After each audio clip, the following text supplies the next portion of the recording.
Mercies and love.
Hallelujah. Amen.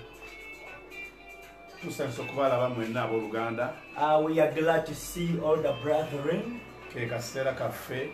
It is our time Aka programu yaffe. of our program. Eya lunch hour live. Our lunch hour program live. Kuva ssaawa 7 from 1 p.m. paka awo tugenda okumalira. until where the Spirit will lead us to. Twebaza mmwe abakedde mu service. I will thank those that have come early in the service. Mukola kyamaanyi baana bange baganda bange bamaama. You do a great work, my brothers, my sisters, my mother, Batabani bange. my sons, Mikwano gyange. my friends. Kalanzi tusense okukulaba. Kalanzi, we are glad to see you. Okola kyamaanyi nnyo. You are doing a great job. Okola kyamaanyi nnyo. You are doing a great work. Neddumba okola kyamaanyi nnyo. And Richard Duma, you are doing a great work. Magezi okola kyamaanyi nnyo. Yeah, Magezi, you are doing a great work. Maybe we also want to take this opportunity to console Dumba. He has just sent a message that he lost his grandmother. Yeah. Yeah. Amen. Tukuzzaamu amaanyi nti byonna bisobola okubeerawo. We encourage you that all things can be, naye gwe wooli. but good enough is that you are there. Grandmother Grandmother oba grandpap or grandpa, kintu kibi nnyo okukifiirwa it is something bad to lose, naye kya muwendo but it is more precious okufiirwa grandi to lose a grand okusinga maama, than a mother, okusinga brother, than a brother, okusinga daughter, okusinga son. than a son or a daughter. So katumusabira awumule emirembe So we pray that he may rest in mu linnya peace. erya Mukama waffe Yesu. In the name of our Lord Jesus. Sekkoba tusanyusa okukulaba. Sekoba, we are glad to see you. Wasagale tusanyusa okukulaba. Our Sagali, we are glad to see you. Okola kyamaanyi nnyo. You are doing a great job. Tuwe essaawa tugende mu maaso mu linnya erya Yesu. Oh, Father, Lord in heaven, we thank you, Jesus. You lived in the flesh 2,000 years ago, and up to this time you are living amongst we people of God. Together we have come with all the people that are going to join us on this platform, and many that will come across this video. Father, we pray that you may bless, oh God. Yes, Lord. We are just mere vessels, oh Lord, but we pray that the excellence may be by you, in the mighty name of the Father. We pray for patience upon those that are going to watch this video, and at the same time we pray for an uplifting and admonition in the name of Jesus. Hallelujah. Amen. Twagala kukwata obudde nga bukyali. We want to be punctual. Tubagamba nti buli muntu ng'olina ekirooto kyo. We want to tell everybody, if you have a dream, Kisindike mu inbox yaffe. send it in our inbox. Kisindike ku WhatsApp number yaffe. Send it on our WhatsApp number. Olunaku olw'Essande Then on Sunday, tugenda kubanga tuvunula ebirooto. we shall interpret dreams. Mwana ng'okiwulidde Nakalema. Nakalema, I hope you have heard that. Olunaku olw'Essande On Sunday, tunakuvunula ebirooto. we are going to interpret dreams. Muba n'ebirooto bingi. You have many dreams. Tugenda okuvunula ebirooto 4 oba 5. We may interpret 4 or 5 dreams. Naye buli omu ojja kuvaawo ng'ofunye message ey'ekirooto ky'olina. But we believe everybody will leave the platform when you have got a message for the dream you have. Ojja kubanga ofunye message n'amakulu ag'ekirooto ky'olina. You will have got the interpretation and the meaning of the dream you have. Era kigenda kukuyamba okubanga osobola okwasaganya ebirooto byonna ebikujjira. And it will give you a baseline on how to handle every dream that will come to you. Era tusobola okukivunula ng'okituwadde kati. We can even interpret when you send it right now. Naye Sunday kuva ku ssaawa 3 ez'ekiro. But on Sunday from 9 p.m. in the night, Twagala gigaziya. we want to enlarge. Oba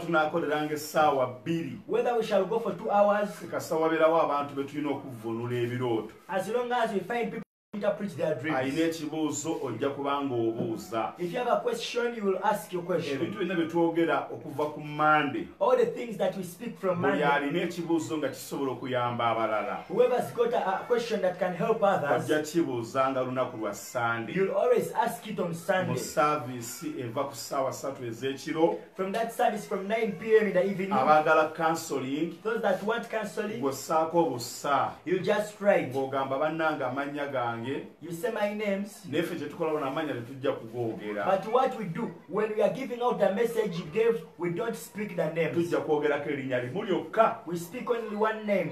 bw'obanga gwe Nakalema Rosette If you're Nakalema Betty, twogerako lya Rosette. we only speak Betty. bw'obanga gwe Joan Ndikirya If you're Joan Ndichirya, twogerako Ndikirya. we shall just say gamba Ndichirya. tetwogera mannya gombi. We don't mention both gamba names. kikuyambe It will give you an era obeereko opportunity ky'oyiga. that you may learn something. tusanyusa okukulaba kintu Echituyi, we are glad to see you. ekituyi. Yeah. tusanyusa okukola mu nnyera Mukama waffe Yesu. Hallelujah. kakati bayibuli erina obuyinza bwetuwa wano mu Maka essula ey'15 Now the Bible gives us authority in Mark. essula ya 16. Mark chapter 16. tusabe otusomere muganda wange Brethren, we are reading from the book of Mark. okuva ku nnyiriro 15. Mark 16. Mark 16 from verses 15. I'm reading from the New King James Version today. 16, it says, tovaako sheyalinga likinga ayakola wakipate Mukama ajja kuwa omukisa. Amen. Hallelujah. Amen. 16 and verses 15 says, And he said unto them, Mm. Go ye into all the world, Yes. and preach the gospel to every creature. Yes. To every creature. Hallelujah. Otyo. He who believes and is baptized shall be saved. Yes. But he who believes, but he who believes not shall be damned. Yes. 17. And these signs shall follow them who believe. In my name shall they cast out devils. Yes. They shall speak in new tongues. Yes. They shall take up serpents. Yes. And if they drink any deadly thing, Yes. it shall not hurt them. Yes. They shall lay hands on the sick, Yes. and they shall recover. Yes. So then after the Lord spoken unto them, he was received unto them up in heaven. Hallelujah. Hallelujah. Njalabeerawo omuntu otuwa ku kadde mu ddeeka nga 15 zokka. Yeah, Flores Barbara, we kindly ask that you may give us some time in 15 Mmanyi minutes. nti abantu mulina platform nyingi kwe mubeera I know people are so engaged on many platforms, ate eyaffe ebowa and ours is so boring. bw'oba toli wa mwoyo If you're not so spiritual, obanga agenza okulaba Yokaana mu ddungu it is like you have gone to see John the Baptist in the wilderness. teriko ka musiki There is no music bwe tutuula weewo where we sit the ne background, tuli kamuli but we are in Kamuli. tuli kamuli We are in Kamuli. tuli kamuli We are in ne Kamuli. Katonda atubeereddewo. But the Lord has been there for us. Tubaza mwenna batufollowinze We appreciate those that are following us, abatulindirira that are always patiently nga waiting for tuli us. eno mu ddungu When we are in the wilderness, ku lwa Grace Tabernacle. on behalf of Grace Tabernacle, Muyinza okugamba you may say, lwaki abasumba abalala bo tetubalaba why don't we see other pastors from bwe Grace tunadda Tabernacle? ku church When we go back to nga church, tuzza e Kampala when we have gone to mujja Kampala, kubanga mubalaba you'll see the other naye team. equipments ezikola But the equipment to work, ffe tuzirina we have them. so kye tuva tukolera eno That's why we do from here. okuzitransportinga tugenda e Kampala tetusobola Transporting to go to Kampala, we can't. so mukkirize So please accept. musumba waffe Eriya gy'ali abatumira Pastor Elijah always says, Pastor send you Olivia greetings. Mbabazi ali wamu naffe buli kaseera Pastor Oliver is always with us. Apostle Padde gy'ali Apostle Pad is Pastor there. Semugera Pastor gy'ali Semgera is there. Apostle Kenny gy'ali Apostle Ken is bakyala there. b'abasumba gye bali Pastors' wives are there. Senga Babumba gy'ali Auntie Babumba is there. amakanisa gonna gye gali All churches are era there. gonna tukolera wamu. And we are working in together. Praise the Lord. Amen. Bayibuli The egambye Bible said, olunyiriro 15 verses 15, mpuliriza owuliriza osobola okuwona ate obeere w'amaanyi. listen and listen good that you may hear and be N'abagamba nti powerful. mugende mu nsi zonna mubuulire enjiri eri ebitonde byonna. Akkiriza n'abatizibwa alirokoka naye atakkiriza naye atakkiriza bannange munsonyiwe akkiriza n'abatizibwa alirokoka naye atakkiriza omusango guli musinga. Era obubonero buno bunaagendanga n'abo abakkiriza, banaagobanga emizimu mu linnya lyange, banaayogeranga ennimi empya, banaakwatanga ku misota, bwe banaanywanga ekintu ekitta tekibakolenga kabi. Listen to me very carefully. Wuliriza bulungi ddala. Bayibuli etugambye The Bible has told us tunaalinnyanga ku misota we shall walk on serpents tegitubojjenga. and they will not bite us. Emisota kye ki? What are the serpents? Twagala kubanyonyola ekintu ekiyitibwa emisota. We want to explain in depth what a snake is. Emisota A snake or a serpent kitegeeza abalabe, means the enemies. Wow. kitegeeza abalogo, It means the witches. Wonderful. abakugendera mu masabo, That go against you, the witch abakuyoola doctors. ebigere, That take your foot abatwala tracks. enviiri zo, That take your hair for other purposes. abatwala engoye zo. That take your clothes to Buli bewitch. muntu yenna Everybody alina endowooza embi that has got a wrong mindset, eri evil, an evil thought, eri sitaniki, that is devil, satanic. oyo That one gubeera musota. is a serpent.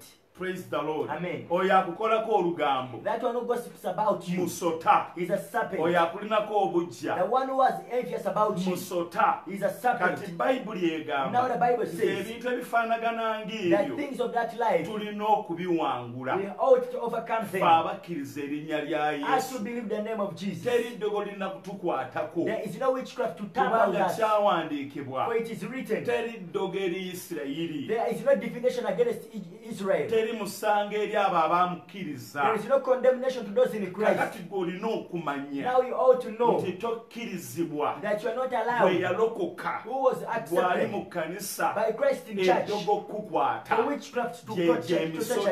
you. Those are the serpents. Njagala kubawooninga. I want to warn you. Togenda awali abasamize. Don't go where sorcerers are. Bakuŋŋaanyizaawo emisota They gyabwe. have got their snakes. Bagamba guno omusota They're saying this bwe snake, gukubojja ofiirawo. when it bites you, that Guno instantly. omusota This bwe snake, nguggyamu when obusagwa I take out the ne poison mbukusiiga ku kyenyi, and I put it on your ojja kubeera nga forehead, wa you mukisa. will always be blessed. Era bwe njagala mbabuulire, Fortunes, let me tell guno you, omusota gulina amaanyi. this snake has Kati power. mulokole n'ovaayo. And born again, you come Mugamba out. ndaba The kyawandiikibwa. saint is written. Emisota ginaatubojjanga Serpents shall bite us, tegitukolenga and kabi. they will not poison Mu us. kitabo ekya Luka In the book of Luke, essuula ey'okuna, chapter 4, Yesu yagamba Jesus said, tokemanga Mukama Katonda wo, don't tempt the Lord your God. tokkirizibwa You are not kwetwala permitted eri musota to take yourself to the nti snake, nno gukubojje. that it may bite Ebyo you. si gyemisota Those are not the Katonda snakes the gy'ayogerako. Lord speaks about. N'ogwo ogunaakubojja And that which will bite by you accident accidentally, ojja kuguwona. you will survive it. Naye emisota gye But twogerako the snakes we talk about, egisookera ddala, the first snake, make sure make sure nti gwe tobeera musota you are not a snake. eri mukyala wo, To your wife, eri mwami to your wo, husband, eri abaana to bo, your children. ng'ologa abantu, when you are bewitching people, ng'okola you olugambo. do gossip. Bayibuli egamba Bible says nti ogusota ogunene That a big serpent, ogulyolyomi the false gwe accuser, gwakema Adamu ne Eva, it tempted Adam and naye Eve, gwali gutegeera, but it was understanding. gulina amagezi. It has Muggulu understanding. gwali gwaweebwa In obuyinza, heaven it was empowered. gwalina ebigere, It had feet. gwalina amagulu, It had legs. gwalina ebiwaawaatiro, It had wings. era nga gukulembera abantu And bangi. it was leading many Bwe people. gwayaliriranga entebe ya Mukama. It used to cover the throne of God. Kakati Now olwaleero today, bwe tunoonya omusota, when we look for the snake, saagala ogende mu ddungu, I don't want you to go to the saagala wilderness. ogende mu entebe, Don't go to the zoo in Entebbe. saagala ogende onoonya awali omusota. Don't look for where snakes Omusota are. ogusookera The ddala first snake beebo abantu abakukola ebyobulabe. are the people that try to harm you. Ekyo Mukama kye yali atutegeeza. That is what the Lord was telling Praise us. the Lord. Hallelujah. Tusanyusa okulaba Kansiime, Nasima, I'm glad to see you. tusanyusa okulaba Linda, Linda Mama Nations, I'm glad to see you. tusanyusa okulaba, Cedric Amanyile, Papa, we are glad to see you. tusanyusa balaba mu linnya lya Mukama waffe We are Yesu. glad to see you, Jane Francis. You are welcome. Mazima Sit Jackson Balaba. sit very comfortably. Tula Kubanga otebenkere. olina kyogenda okufuna For you're olwaleero. going to receive something Kakati today. olwaleero Now today, bwe twogera ku misota, when we speak about snakes, Bayibuli gyeyogera the Bible talks about the egy'obusagwa poisonous snakes. kitegeeza abalabe baffe. It means our enemies. Bwe tuba nga twakkiriza Yesu If we believed era era nga tulina Katonda and have the Lord. kyokulaba nti Yesu That's why Jesus yawangula abalabe bangi. overcame many enemies. Dawudi yawangula abalabe bangi David overcame many kubanga yali enemies yakkiriza Katonda. because he had believed on God. Okukkiriza Katonda Believing on si God kwegamba nti ndokose, is not to some of you are naye born okukkiriza again, Katonda but to accept Jesus. mulimu okujjuzibwa There is being filled n'okubatizibwa and being baptized okw'amaanyi of power by power ag'omwoyo of the omutukuvu. Holy Ghost. Bayibuli The egambye Bible says tunaanywanga ekitta we shall take oba poison ekisi kyonna or any harm, tekigenda kutukolanga kabi. something deadly, it shall not In do harm which to us. way? How? Bayibuli kyeva egamba That's why the Bible buli says kyakulya kyonna that every eat kitukuzibwa it is sanctified na kusaba. by prayer. Bwe bakuwa Wonderful. emmere When they mulokole give you food, born again tolyanga Christian, tosabye. don't eat without praying. Yensonga lwaki That is why. olapakasheta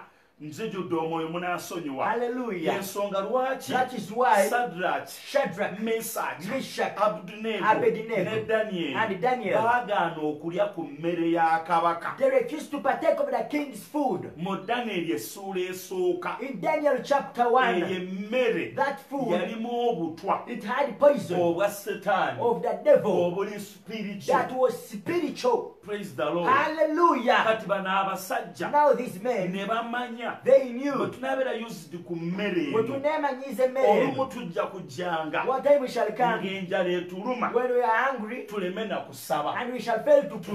tulenga buli We shall just naye eat, ng'ate ewongeddwayo. yet it has been ritualized Okitegeera into the demonic nga powers bagiteese mu mizimu. when it has been Era ceremonially tusanyusa okulaba munyerera Mukama waffe Yesu. dedicated to demons Nakalwe and tusanyusa idols. okulaba. Nakala, we're going to see you, we are going to see Papa. Otegeera kye ŋŋamba? Hallelujah. Praise the Lord. Amen. Ne bagaana okulya. And they refused to Kati eat. bano abasajja Bayibuli egamba Now the Bible says ne this bwe men, munaalyanga obutwa though you eat poison, ne bwe munaalyanga emmere though you take food, tegenda bakola kabi. it shall not do you harm. Tegenda tukola kabi in which way? How shall it not harm us? Kubanga tuyise Yesu. For we have called Jesus, Kubanga tusabye. because we have prayed. Abalokole Born again tulina ebintu Christians, ebitubaddeko there are things that have happened to naye us, ate tebyali tubaddeko and they were not supposed to be kubanga upon twaweebwa us, authority, because you have the authority. twaweebwa amaanyi, We are given the strength. tuliko amafuta We are naye anointed, nga tetugakozesa. but we have not used it. Y'ensonga lwaki That is why mu lockdown eno in this lockdown, bagambye buli muntu yenna they said everybody bamuwe kaadi to be given a oba card, bamuwe sitiika to be given a sticker emukkiriza okutambula that allows them to nga move. ne bw'oba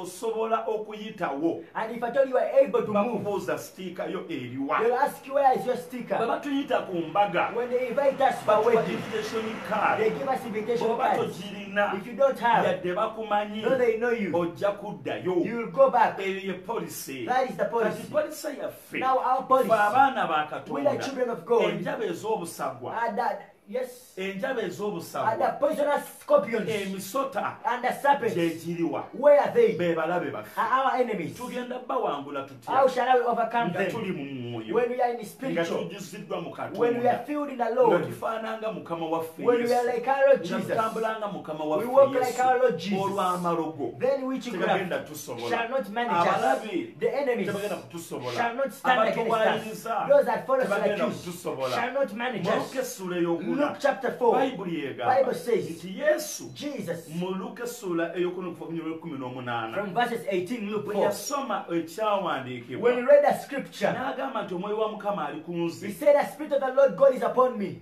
Mwenna mumanyiwo. We all know that N'agamba scripture. nti ebyawandiikibwa bituukiridde. He says that scriptures have come to fulfillment. Tusanyusa okulaba Debula. Deborah, we are glad to see you. Natalia, we are glad. Mukama waffe Yesu yebaze. Amen. Ebyandikibwa bituukiridde. The scriptures would have Nti been ne fulfilled. bamukwata They held ne him bamuwalaawala and they pushed ne him, baagala okumusuula wanting to push him okuva waggulu ku yeekaalu. out from the pinnacle of Mbu the naye temple. n'abayita mu ngalo. But he slipped through their hands. Bayibuli kyegamba What the Bible mu says, Zabbuli 23 Psalms 23, anteekerateekera emmeeza that he puts a table wakati w'abalabe bange. before my enemies. In other words, Munjogerenda. bakunukkiriza They stretch. baagala okunkwatako They want to touch naye me. amaanyi agali But the nange power with me tegabakkiriza cannot allow them kunkwatako. to touch mu me. basaka ekisooka essula 13 1 Kings 13. Bayibuli egamba nti Bible Yerobowamu says when Jeroboam yayagala okukwata ku musajja wa Mukama wanted to touch the man of God, amukole akabi to arrest nti him, omukono ne gukakanyala. and the hand got paralyzed. Weetaaga amafuta. We need that Era anointing. mulokole njagala I okukutegeeza want to tell you, born again balina Christian, okuyitako omulogo. they must call you a witch. Bw'obanga oli mulokole If you are born again nga Christian, tebakuyitangako mulogo, they have never called you a witch. naye ng'abalogo Yet the witches, bakutuusako byonna bye they baagala. do whatever they want on you. Muganda wange Charles, Charles, mukoddomi wange, my in-law, Mukama waffe Yesu Hallelujah. yabazibwe. Ago ge maanyi that is the power. Bayibuli The geegamba Bible says nti emisota that serpents tekigenda tukola shall kabi. not harm us. Nanywanga ekitta Even when we take poisonous tekigenda kutukola or deadly kabi. things shall not harm Listen us. to me very carefully. Muliriza bulungi. Abasumba bangi Many be pastors bateze obutwa that have been ne poisoned basibira emulago. and they end in Mulago. Mukama waffe Yesu Hallelujah. Hallelujah. Amen. Pastor Augustine you are welcome. Pastor Augustine, you are welcome. Tubalabye bangi We have seen many of them. babawadde obutwa They have been nga poisoned. bagoba emizimu When they cast out demons, basabira abantu. they pray for Eyo people. dayimooni That demon, eririyo. that is real. N'ate waliwo dayimooni There is another gye demon tuyita obutwa mu mmere. that we call poison in food. Okyalidde omuntu You have visited someone. akuyisizza ebiragalalagala. He has made you to eat Eyo ritualistic ye things. mmere. Ritualistic things. Sadraki, That is the food Mesach, Meshach, and Abeduneego Abednego, ne and Danyeri Daniel. gye baagaana okulya But they refuse to eat emmere ey'ennono. the traditional food. Osobola okukyala ewammwe You can visit, nga baganda bo and your brethren, tebayagala ofe they don't want you to naye nga die, baagala osiraani. but they want you they want you to lag behind. Your auntie Tayagala ofe doesn't want you to naye die, ayagala osiraani. but wants you to be in misfortune. Mukyala wa taatawo The wife to your daddy tayagala ofe doesn't want you to naye die, ayagala osiraani. but wants you to lag Ky'akola akola behind. ki? What does he do? Aleeta eddagala Will bring some n'aliteeka mu charms, n'aliteeka mu byokulya put them in food, n'alissa mu byokunywa put the charms in the drinks, n'akusiraanya. and then it makes your life to be in a state of stagnation, Ebintu ne bikuyingiramu, and things enter you. ebintu ne bikutewaanya. Things begin this. That's what the Bible warns us about. Tebitukolenga kabi. That they shall not harm In us. which way? Mu ngeri Nti ki? buli kye tugenda okulya What we shall eat. tusooka kitukuza We first sanctify n'omusaayi gwa with Yesu the blood of Jesus n'amaanyi ga and the power of the Katonda. Lord. Buli ky'ogenda okulya Whatever you'll eat, sooka okitukuze first n'amaanyi worship ga by the power of Katonda the Lord n'omusaayi gwa Mukama waffe and the Yesu. blood of Jesus. Bayibuli egamba Bible says nti Erisa that Elisha ne yeesiba ku Eriya was on nga Elijah, yeetaaga omunagiro gwe. wanted his mantle. Lwaki yeetaaga omunagiro Why does gwe? he need the mantle? Yeetaaga anointing. Yetaaga mafuta. Yeetaaga double He anointing. needs a double anointing. Nammwe abantu abali wano Now those people out toyambala there, bwambazi lugoye don't just put on a nga cloth tolwambadde when you have not put it lwali on. baamu enjaba It ez'obusagwa. may have a poisonous scorpion. Waliwo omusajja olumu There is a certain man one yali time avuga pikipiki. who was riding a Bwe motorbike. yali avuga pikipiki, When he was riding a motorbike, abaali bavuga pikipiki those who were riding a ne motorbike, basuula olugoye. and they threw a cloth. Bwe baasuula olugoye, And when they threw the cloth, ye n'abasaasira he had compassion on them. Oh, he was concerned. ng'alowooza nti bagudde. Thought that maybe their cloth has fallen down. N'alulonda. And he picked it. Yali avuga pikipiki. He was riding a motorbike. N'avuga pikipiki. And rode the motorbike. N'abagoba. And he ran after them. N'avuga pikipiki. And rode the bike. Naye nga talulonze. But he hadn't picked it. N'abagamba, And he told them, musudde olugoye lwammwe. you have dropped your cloth. Bamuddamu, They replied to him, leka leave it. ayagala anaalutwala. Whoever wants it shall take Kiki kye it. baali bakoze? What had they done? Olugoye luno That cloth terwali lugoye was bugoye. not a mere cloth. Lwalimu ekintu ekitali kirungi. It had some power embedded in it. Nga baagala yalu. They wanted him to pick it. Kubanga lwali lugoye zino gomesi. It was a gomesi. Ladies Sina gomesi. lutunge. Not even sewing. N'essebo baaluleka. But they left it Baali behind. bagenderera ki? What were they after? Eryo lyali misambwa. Those were evil man-made spirits. Gaali malogo. That was Kati witchcraft. olwaleero Now today, omuntu asobola okuwa olugoye somebody can give you a nga cloth luli evil when it is naye dedicated to luteeke mu demons. maaso ga But Katonda give it to the Lord. abo olwambale kubanga ye muddukuwa For in giving yali it to you, akimanya agenda he knew kusiranya that was going to make you akulabe to ng'ogenda stand, bugenzi mu but you will maaso still progressing. waliwo abantu There are people, okuva lwe wayambala olugoyo from the time you put on that obulamu bwo clothes, your bwakyankalana life got okuva lwe walya ku disturbed. mmere From the y'omulenzi time you oyo eat on the food of obulamu that boy, your bwakyankalana life was okuva lwe disturbed. wali ewammwe From the time you eat from obulamu your bwo place, your bwatewaana life was okuva lwe troubled. wafuna From engato the time you got that obulamu bwo shoe, your bwatewaana life was omanyi troubled. lwaki You know why? kubanga Because baalusaamu enjaba ez'obusabwa they put poisonous kati scorpions in bayibuli them. yeegamba Now the Bible says, uffe we leka abalogo bakole ebintu byonna let the witches also shall us do whatever they want, tebatusobola but they cannot manage kigenda us. kwapeninga kitya How shall it happen? tekisobola kubeerawo It cannot be. tusanyusa okulaba ddumba Richard, we are glad. tusanyusa okulaba babula Baby, we are glad to abantu see mwena bemukuwuliza message all the people that are listening to mu this kiseera message kino ekya in lockdown this time of nze lockdown. mbadde njagala balabula I wanted to warn you. mwinvitinga abantu Invite people. obaleete ku page eno Bring them on this Kubanga page. waliwo ebigambo ebyebuziba They are profound waliwo words. abasajja ba Grace Tabernacle They are people Grace naye Tabernacle, lockdown yes. yabagwirako kamuli But God bless our lockdown for them in naye family. basomesezaayo But ebigambo they preach their words. bw'atuuse nga tuli wakati Whosoever has come when we are in the middle of the akatambi sermon, kano kazzeeyo emabega rewind the tape. praise the lord Hallelujah. waliwo omusajja There was a man. tusanyusa okulaba kalungi Correct, we are glad to see you. waliwo There omusajja was a man. kakati kino kantukuyigirize nga bawuli Amen. bwe twogera erinnya limu Amen. ebyokubiri tubyogera Hallelujah. praise the lord Amen. saagala ekyoddemu kukyerabira Amen. bwe ŋŋamba nti kalungi Amen. period Amen. praise the lord Hallelujah. gamba amina ey'amaanyi Amen. waliwo omusajja There was a man. ulishokota yara Amen. oh haleluya Hallelujah. gamba ko amiina gwatulaba Somebody comment down that amen. omusajja ono awa obujulizi This man testifies. agamba He says, mukyala we yanoba the wife abandoned him.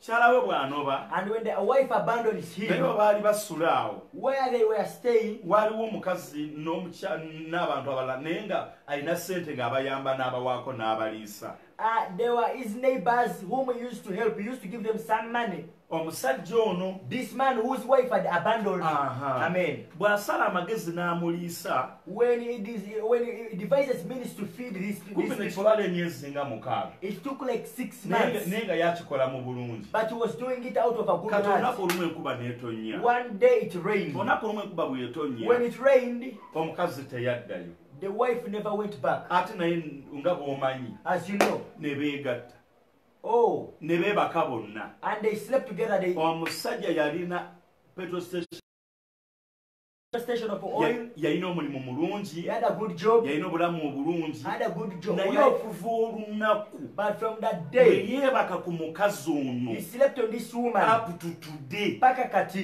emyaka 15 egiyise 15 years back, yali mwana wa bishop was a child of a era bishop mwana wa muweereza and a child of a ne servant we of twogera God. As olwaleero we speak today, alina abakazi babiri has 2 wives. naye abalina by accidentally But he has them accidentally. emirimu gye All his work gyakubwa were destroyed. talina mulimu Doesn't have a job. talina sente Doesn't have money. naye akitegeera But he understands. olunaku lwe yeebaka n'omukazi From the oyo time he slept on the neighbor's wife. kyova labaffe abalokole That is why we Christians, tulobeera nga tuli very careful we ought to be very careful. waliwo omukazi gw'obaka naye There is a woman you sleep oba on, omusajja gw'obaka naye or a man you sleep on, sincerely speaking okwogera nga mazima. obulamu bwo bwayonooneka When his life was to completely destroyed. kubanga Because serpent Musota, omusota hallelujah, gwakuteegera mu ye waited for you through that ne person. gubojja emirimu gyo And it beat your ne job, gubojja amagenda go poisoned your ne destiny, gubojja ekitiibwa kyo poisoned your glory. obulamu ne bwononekera And the ddala life was completely paka shattered neerero wetwogera up to today as kati we speak. yensonga lwaki Now that is the reason as to buli why ampuliriza whoever listens to olina me, okubeera ng'oli you mwegendereza must be careful. era mu sizoni eno ya And in lockdown this lockdown season, gikozese use it profitably okusaba to pray.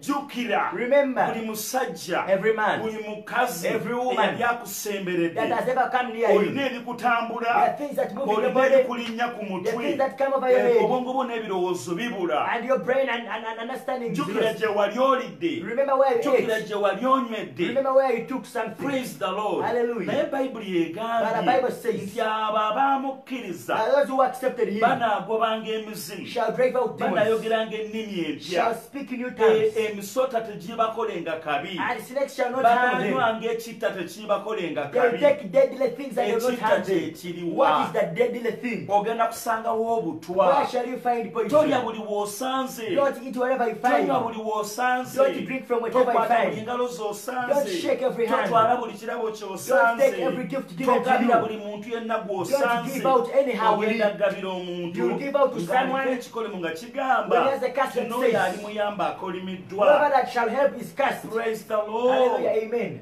There is something that when you spoke about helping somebody, but on helping this person, I've got a curse upon him, that whoever shall help this person, none of Kiri them. bibiriko Hey. kino kiri mu It is byawandiikibwa. biblical. So I remember Jericho. Yeah. When Jericho was put down, Joshua spoke and said by the power of the Holy Spirit, omwe mutukuvu yali ku Joshua, yayogera n'agamba nti n'aligezaako zimba kino ekibuga, ajja kizimbira ku musaayi gwa mutabani we. Yes. So we see later on in 2 Kings, around there I'm forgetting a certain king, who before the king that Ahab bwe yasikira, yagezaako okuddamu zimba Yeriko, ne mu kukizimba mutabani we yafa. Yes. Hallelujah. N'ekibuga Enoka kye yazimba. Amen. Era nakyo kyakubwa. Amen. Kati wuliriza gwe atuwuliriza olwaleero. Now listen to this very well. Lwaki tubona ebintu? Why do we suffer when God has given us all these things? Ng'omuntu n'akugamba And somebody tells you n'abagamba nti mugende mu nsi zonna that go in all the nations mubuulirenga enjiri eri ebitonde and byonna. preach the gospel to all creations. Akkiriza n'abatizi bw'alirokoka. Whosoever believes shall be. Awo tuveewo. Let us leave that. Tugenze ku bubonero. We have got on the sides. Obubonero buno These sides bunaagendanga n'abo shall abakkiriza. follow those who believe. Banaagobanga emizimu mu linnya They shall lyange. drive out demons in my name.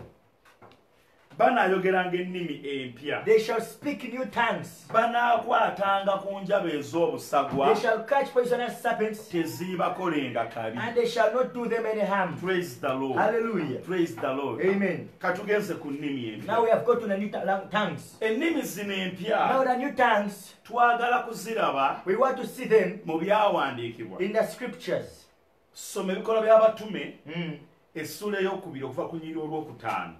Twakusigala ennimi zino empya Katonda z'ayogerako. Tuzoogera tutya? Acts chapter 2 from verses 5. Yes, you can read.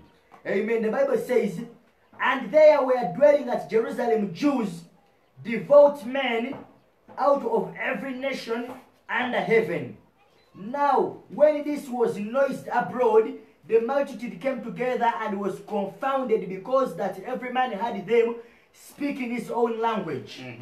And they were all amazed and marveled, saying one to another, behold, are not all these men which speak Galileans? And how hear we every man in our own tongue, wherein we were born? Parthians and Medes and Elamites and the dwellers in Mesopotamia and in Judea and Cappadocia, in Pontus and Asia, Phrygia and Pamphylia, in Egypt and the parts of Libya about Cyrene, and strangers from Rome, Jews and proselytes. Yes, gena maaso. Cretes and Arabians, we do hear them speak in our tongues the wonderful works of God. And they were all amazed and were in doubt, saying one to another, what does this mean? Ne bw'okomaawo okuva ku lusooka lugamba bikatume essuula ey'okubiri okuva ku lusooka lugamba. Chapter 2 from verses Awo 1. olunaku lwa Pentekooti bwe lwatuuka bonna abaali mu kifo kimu. Amangu ago okuwuuma ne kuba mu ggulu ng'empewo ewuuma n'amaanyi nejjuza ennyumba yonna mwe baali batudde. Ne kulaba ez'omuliro owulira nga zeeyawuddemu buli lulimi ne lutuula ku muntu. Owulira bonna ne bajjula omwoyo omutukuvu. Owulira ne batanula okwogera ennimi endala. Kati njagala mumpulirize. Now listen to me very well. Praise the Lord. Hallelujah. Hallelujah. Amen. Hallelujah. Yes. Oyani. Ken, you are most welcome. Arali, you're most welcome. tubaaniriza Amen. buli muntu agala owuliriza ebigambo bino We want everybody to listen to these words. bayibuli egambye The Bible was saying, tunaayogeranga ennimi empya we shall speak with new tongues. twagala babuuza We want to ask you, tuwulira abantu we hear people, oyo n'agamba roshete kayandere brosete yarapapapeshete and somebody totokotaya said, Romandala rokataya ndala sha sha sha. praise the Lord Amen. oli n'agamba And somebody says, musabe mu nnimi pray in tongues. musabe mu nnimi Come on, pray in musabe mu tongues. nnimi Shout in tongues. luno olulimi si luswayiri This is not Swahili. si luwalabu It is not Arabic. si luzungu It is not si English. lusoga It is not kiba Lusoga. kisa It is the grace. kiba kirabo It is a gift. kitegeeza puresensi ya It is mukama the presence of God. olwaleero abantu bangi Today many people, mukubiddwa you have been hit down olw'obutamanya with ignorance, kintu kiyitibwa nnimi za mwoyo being ignorant about the spiritual tongues. praise the Lord Amen. tuli mu kugoba mizimu We are casting out demons. n'otandika And begin. rakataba resheteka Rakashaka. rotepusata Ramakarama katogongobye zebaba. muzimu ki Now what demon have you cast out? bayibuli egamba The Bible nti says, bano baali mu kisenge these were in our upper room, ne balindirira and they patiently waited, okuwuma ne kujja and a great vibration came. bayibuli egamba The Bible says, omwoyo bwe yajja when the Holy Spirit came, ennimi tongues, ez'enjawulo ez'omuliro different tongues of ne fire, baziraba nga zitudde ku buli mutwe gwa buli they sokinoomu saw them rest upon each and everybody's head. buli omu n'ayogera mu lulimi Everybody spoke in a tongue abantu abaliwo lwe baategeera that people were there, they were able to understand. ekiseera eky'ennimi ez'omwoyo Times for the spiritual nga tongues. kituuse mu kiseera kyennyini ekituufu When it comes in the right buli time, muntu yenna ali mu kubeerawo mu kiseera ekyo everybody that is there in that time asobola okukonekitinga can connect, n'amanya and we will oyo know kino kyayogedde that is what he has nammwe spoken. kennyini aboogera ennimi And some of you that speak in temumanyi tongues, exactire you do not know exactly kyoyogedde kitegeeza what you have spoken, what it kyokulaba means. nti abantu abasinga obungi ku mmwe That is why most of people, mukubiddwa emizimu mu kusaba you have been hit by demons in ogenze mu prayer. kusaba You have gone in ne prayer, weesiba kino kiramba and the whole night ng'oyogera ebintu byewakulaminga you speak what you nga ne mu granted. bayibuli tebiriimu In the Bible, they are not zino there. ennimi These tongues, zijja they come oluvannyuma after ng'omaze okubeera mu kubeerawo kwa you mukama have been in the, you have tarried in the presence of God, oba ng'ojjudde or when you have filled up, ate si tteeka and it is not a mandate. ntibwogamba nti lakashetetetetete robakasataya When I say lakasheshete robo sakataya, like me bishop kitakufe kati nganze mulabisi medi when I'm kitakufe. speaking English When manjagala oluzungu, and I do my prayers in English, nekola okusaba kwange mu luzungu, devil omulabe he sitaani will cry ajja kaaba because he knows kubanga I'm kimanyi not educated. saasoma. Do you get me very well? Amen. Olwo olulimi lupya That is a new when tongue. I'm speaking in Kiswahili, When njagala mu Kiswahili, olwo olulimi lupya that is a new language. tusobola okubeera nga tusaba We may be praying. omuntu nga muganda When the person is a n'ayogera Muganda olunankole and he speaks through nnaku zino Nyankole, wazzeewo eddalu mu kanisa today there is craziness in church. omuntu agenda ku neeti Somebody go net n'ategeera mu luswayiri and understand in nti Swahili, habaali habari kitegeeza mirembe means peace. n'agenda mu luchina And goes to China n'amanya and tekitegeeza knows what it means. oli omukyala n'ajja mu And the lukuŋŋaana woman comes in and n'agamba meeting. now I feel the anointing N'agamba kati mpulira now amafuta. I can speak in every language in this N'agamba world. nsobola okwogera buli lulimi lwonna mu nsi N'agamba muno. now I'm going in Kati Uganda. n'agamba kati ngenda mu Mukama Uganda. bulungi. Says Mukama Mukama bulungi. bwebwekitiibwa. God be glorified. Mukama alina amaanyi. God is powerful. Bwe mugamba rakatasha. And you say, my God, Okufera kuzze mu nsi.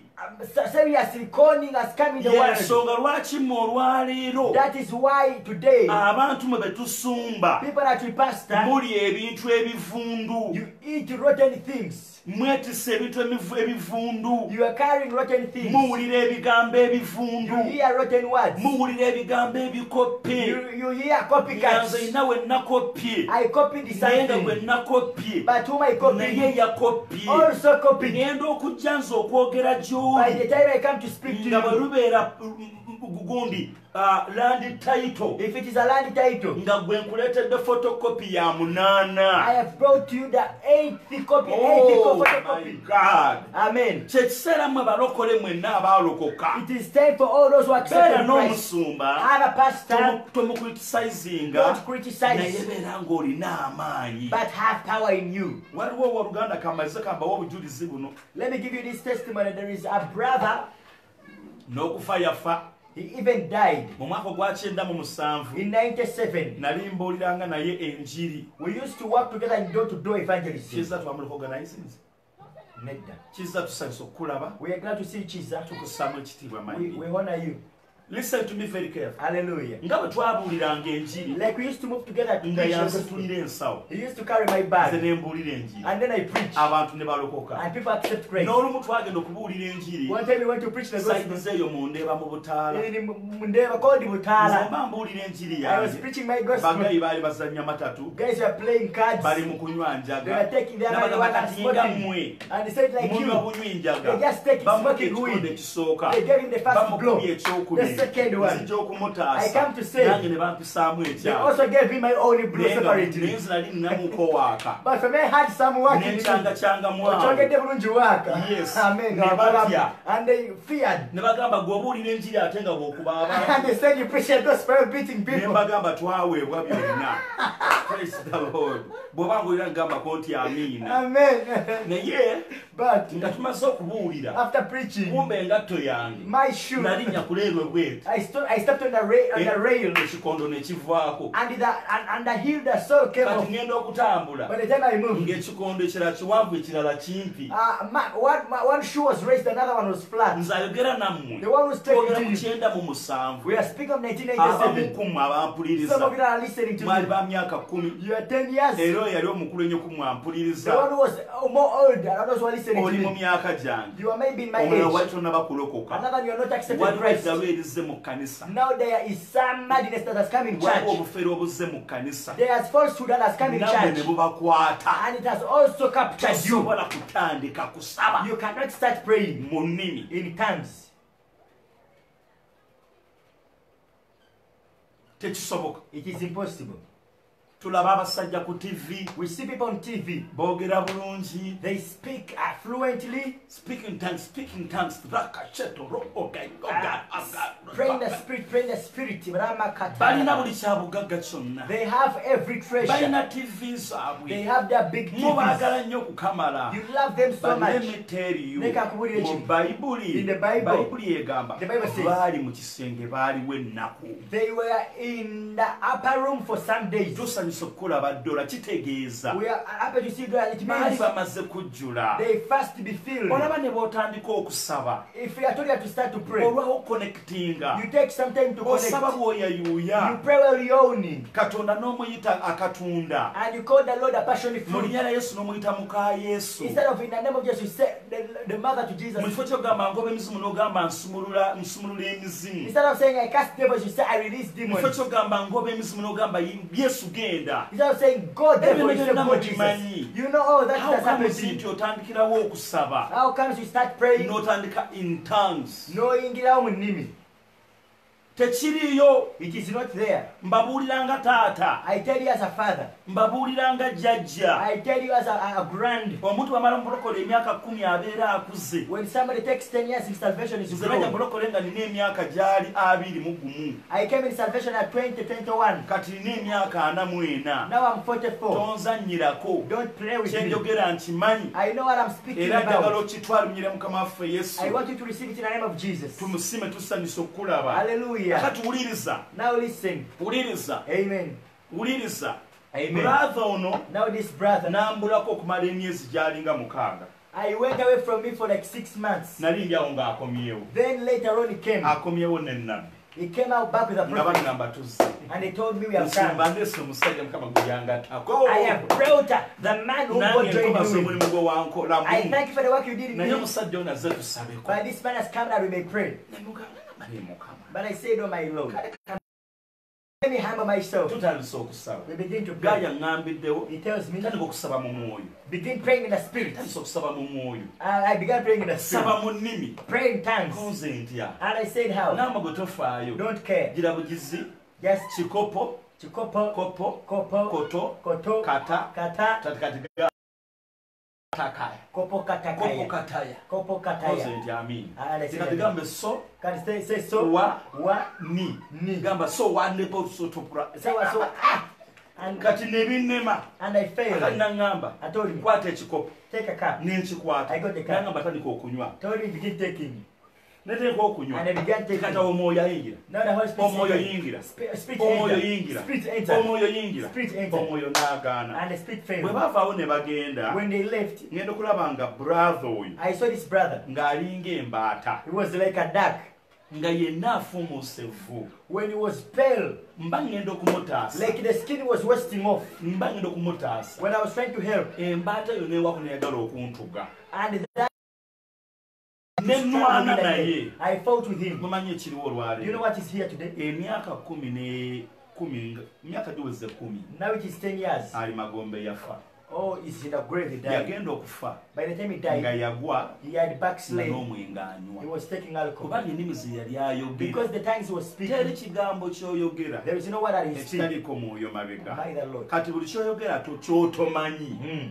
olina ky'osembeza kigenda okukutta Hallelujah. Every word that you speak, gaziyaawo nkuwadde eddeeka 2 nnyo ku mazzi my God, I've also just learned it. I'm just going to echo it on other platforms. Every word that you speak has got a spiritual attachment. Therefore, whatever you speak, not from the spirit. Trust me. You kedde ku makya now you wake up in the morning. tomanyi ky'oyogera You don't know what you're oyogera speaking. bwogezi You just speak. oli n'agenda ku lusozi Somebody goes to a prayer Roto, mountain. boko shete Boko. roto Roto. boko Boko. shata Shata. roko Roko. riko Riko. roto Roto. shito Racha. roko Cha. cha neyeetola cha chaya chaya chaya Cha. chaya Urri, chiki, choko, chaka, rate, cho, choko, rapa, shete, sho, sho. What does it mean? Bitegezachi.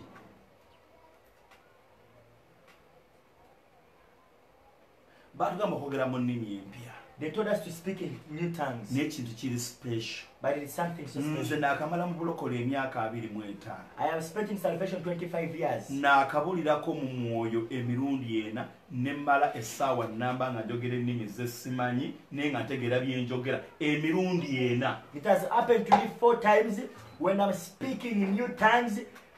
Spiritually, when uncontrollably 4 times. Nga ngenda nga ngeza okudda mu Luganda nga sisobola. I try to go back to my native language, but I cannot. Naye omuntu oli ne ku ssimu But you are on phone.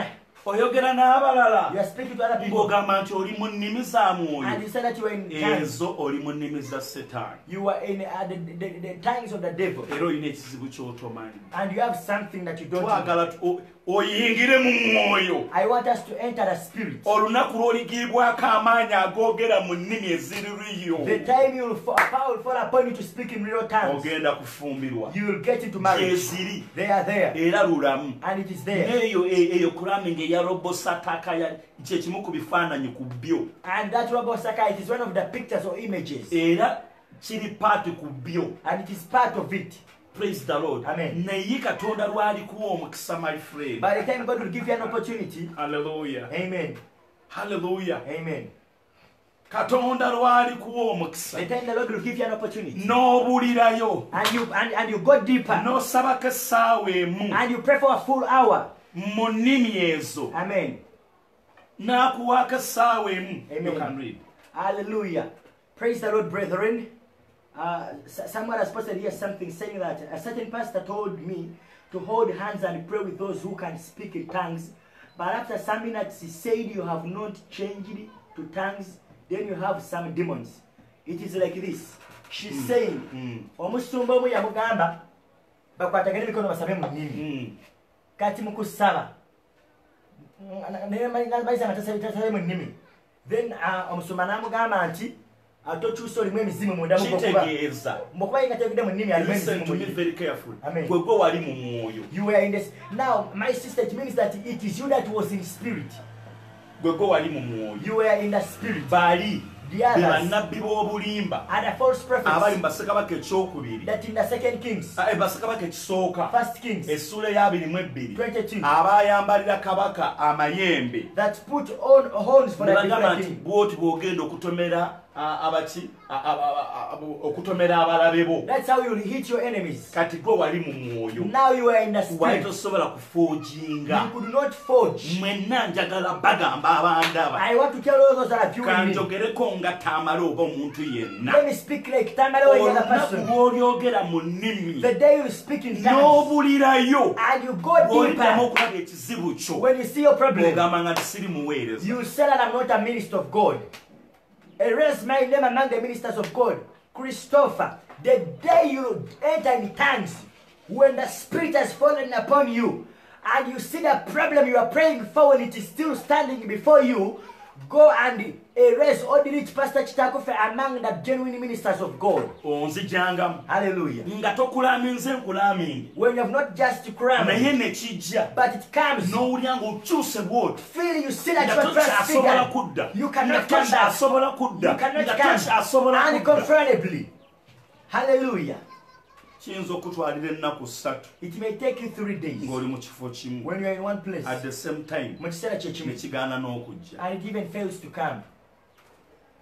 Praise the Lord. Amen. Saba ebintu by'otegeera. Pray what you understand. Saba ebintu by'otegeera. Pray what you understand. Bano baalaga nti baasigala mu kifo It says that they read in a okumala place ennaku. for some days. Teweggaliddeko yadde. Haven't you closed Teeka yourself 30 for 30 days? mugamba bweyogera nnimi. For 30 minutes. Mwenna abandaba All those abampuliriza that are viewing me, mutandike okunsabira. begin praying for me. Njagala leediyo. I want a radio. Era bwe kitaba ki And if it is not so, tujja kutuula we shall sit. waki tukwate ekintu kye tutunda We get something ne to tufune say, midiya eyaffe. but we get a media. Bwesabana bwe tuli bagagga. Grace Tabernacle, Waliwo we are ekintu rich. ekirina okukyuka mu ggwanga. Something must change in Nze a nina nation. omusajja gwe njagala. There is a man I love. Kamwogereko katono. Let me speak a little about him. Siwulyangako musumba Ssenfuma I've never had Pastor nga Semfuma yeerogozalogoza. when he's trying to speak out of the blue, Ng'ayogera ebintu ebyo birapapasataya. speaking rapa sa sa sa sa. Mujje mumugoberere. I want you to be careful about him. Naye musajja ayogera ku muntu w'omunda. But he speaks about the inner man.